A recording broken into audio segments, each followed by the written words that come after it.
Hey guys, welcome back to another episode of the CRNA Club podcast. If we haven't met yet, hello, I am Sachi. I create actually helpful tools and resources for your CRNA school application journey. Over the past 2 years, we have developed such a community of applicants. I'm so honored to be a part of so many of your journeys. My goal here is to create a space where you can feel supported and seen, and most of all, encouraged, and truly believe that you can get into CRNA school.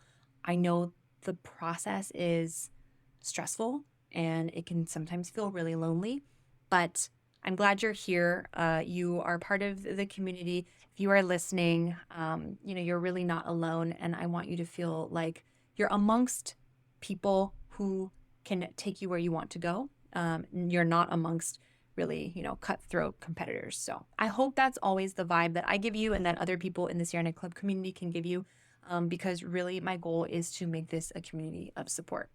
All right. So if you haven't already checked out our website, thecrnaclub.com, go ahead and check that out. We have our resources tab that's really helpful for you. Some great things for you to check out to get started. Today's episode is a little bit of a tough love episode, you guys. I'm sorry. I got a message from a program director last month, and she asked me to remind you of a couple of things. And I shared that on social media, and I got quite a few comments in the description of that reel that were from other faculty and program directors that were just like chiming in. And I was just like, oh my gosh, if all these program directors are saying the same thing, like, let me make sure that nobody in my space is going to be making these same mistakes. I do not want this to be you, okay? I do not want them writing your name on a shit list of applicants, because they will write your name down. I don't want you to even get close to that. So we'll kind of button up. We're going to kind of be on the same page when it comes to this topic, which is professionalism. Okay, so today I want to talk about some no-nos when you are applying to CRNA school, some don'ts. I've talked a lot about the do's, do all of these things, right? But now let's talk about the don'ts. You are entering a very professional field. I know that I can be, relaxed and very approachable. But trust me, if you are my student in the OR, you better bring your A game, right? You are applying to a very professional field. When we go to our anesthesia conferences, we are in full business attire. We are professional.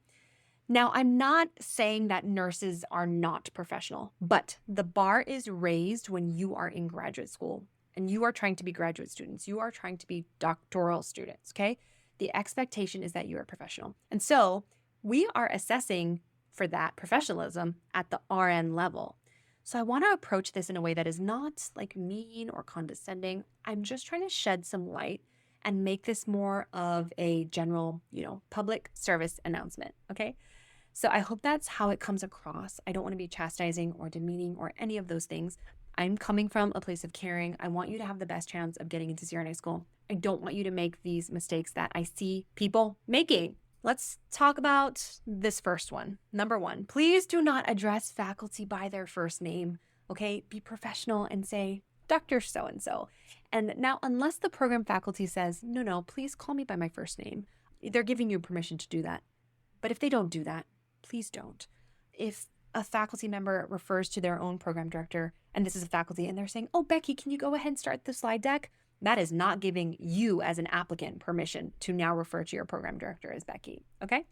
So we're going to refer to them by their proper Dr., Mr., Miss, so-and-so, okay? The second point that I have been on the receiving end of quite a lot is when you send an email, let's be professional and double check and proofread. And please, even if you email me, please try to be professional. When you send an email, it's very polite to say, Dr. So-and-so, I hope you are well.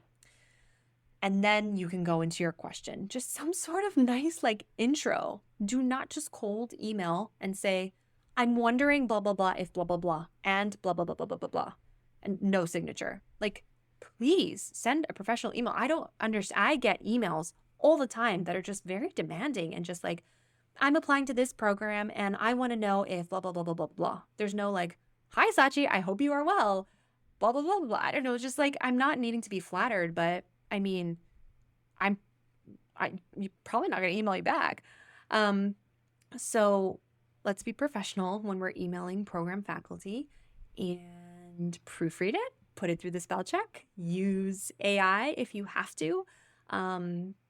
Let's use proper punctuation, because every interaction that you have with a program faculty or director is an interview. You are being expected to write a DNP project. If you can't put together an email, how are you going to stand a chance with this doctoral project, right?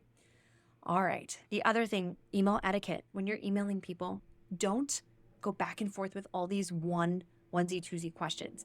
Think about your questions, compile it in one email, okay? And then when they respond, don't respond back. Oh yeah, I forgot to ask this one more thing. Oh yeah, and then I forgot to ask this other thing. Like, they're going to be like, come on, get it together. What are your questions here? I don't have time. Let's go. Ask them all.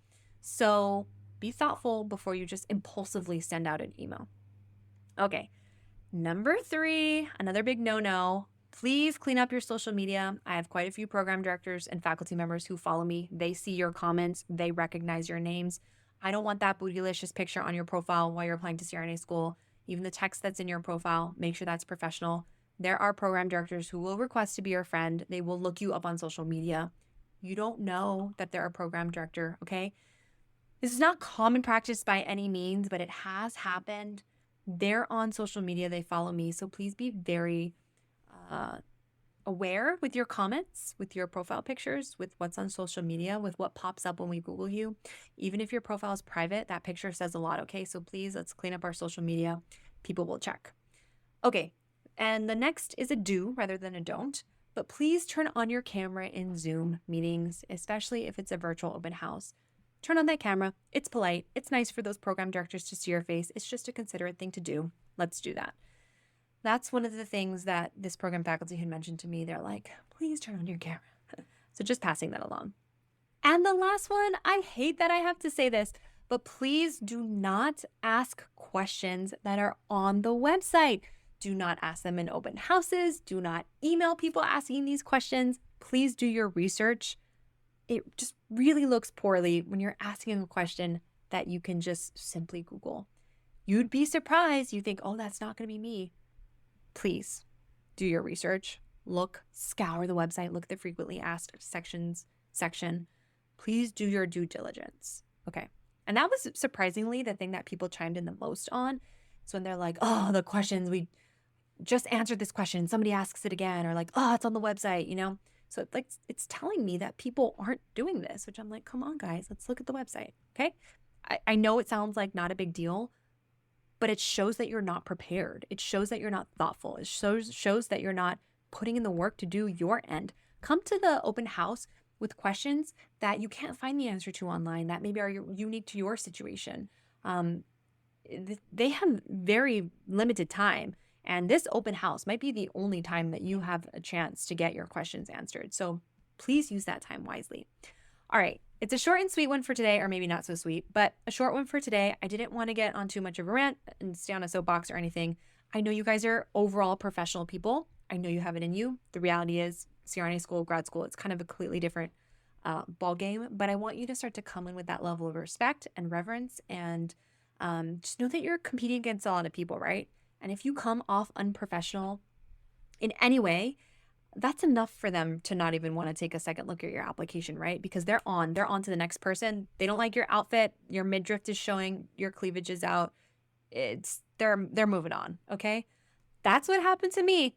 I wasn't too scandalous, but I did not dress professionally for my interview. I was in a cute little sweater, collared shirt underneath, slacks and flats.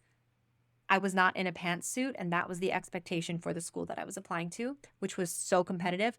Any little thing like that, you're out. And sure enough, I was the only person not in a suit. So you know what I did? Next, went myself to TJ Maxx, got myself a cute little pantsuit, got into the next programs I applied to. Okay. The reality is school is competitive. You can't really afford to make any missteps. So let's not let lack of professionalism be one of them. All right. That's all for this episode. I hope you guys keep listening. I hope I didn't make any of you angry. And if I did, oh well. I will see you guys on the next episode.